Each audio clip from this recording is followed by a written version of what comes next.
The clinical psychologist, Dr. Jordan Peterson, and Stacy and Tracy are also with us. They say their marriage is in trouble. And today we're asking the question, are you sabotaging your relationship without even knowing it? Stacy, I was caught off guard when you said that you'd actually already printed out the divorce papers.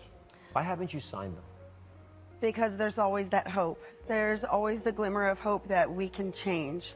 My heart's still in it. I just don't know how to put the pieces back together to make it right. Dr. Peterson, this is a challenge that I think we're seeing all over the country. You're an expert in this area, so I hand the ball to you. Well, there's lots of things that are positive about your relationship that are obvious right away. I mean, the first is that you have the grounds of real friendship. The second is you both actually appear to want this to work. I think a lot of your problem is actually practical, to tell you the truth. And I would say it's also not so much a matter of global change. It's like I see things that aren't working in your marriage that will sink a marriage. So, for example, people need to talk to each other for about 90 minutes a week, just about what they're doing in their lives and their problems. You need that. And you need to have a date, like at least once a week and probably twice a week. It's absolutely crucial. And then it's also the same with reestablishing a romantic bond. It's like you're not romantically entangled right now because you're alienated from one another. And you might not want to get close physically. But this isn't a matter of wanting to begin with.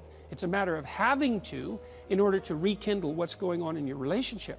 And so I would say, and the last thing I would say is, it's probably useful for you guys to sit down and figure out how to distribute the duties in your life, because it's a big part of your life. And I would say to what you should do practically, since you do appear to like each other and you want the relationship to work, is to start micro-negotiating, so you know who's responsible for what. And you want to fight and argue about that till you get it straight.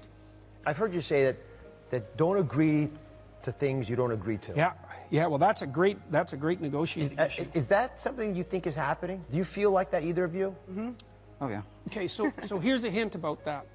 So it's okay to say no to things. You want to only say yes to things that you agree with, especially when you realize you're going to repeat them endlessly, right? So you have a right to say no. If you're an agreeable person, then, which is a personality trait associated with warmth and compassion, it's really easy to try to please someone else. And you can tell if you're doing that too much if you get resentful.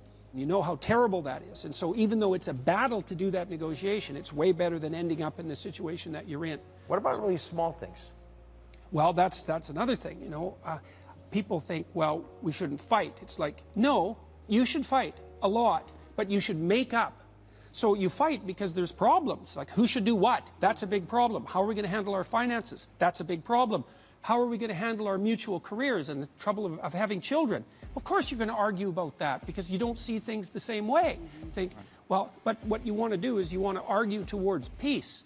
Fight, make up, make peace, make an agreement, move forward. And then fight again. And then fight again, yeah. Well, eventually what'll happen, the fights will get farther apart and then they'll decrease in intensity. That's what'll happen, but that can take a long time. Be sure to subscribe to my channel so you don't miss anything. And remember to check back often to see what's new.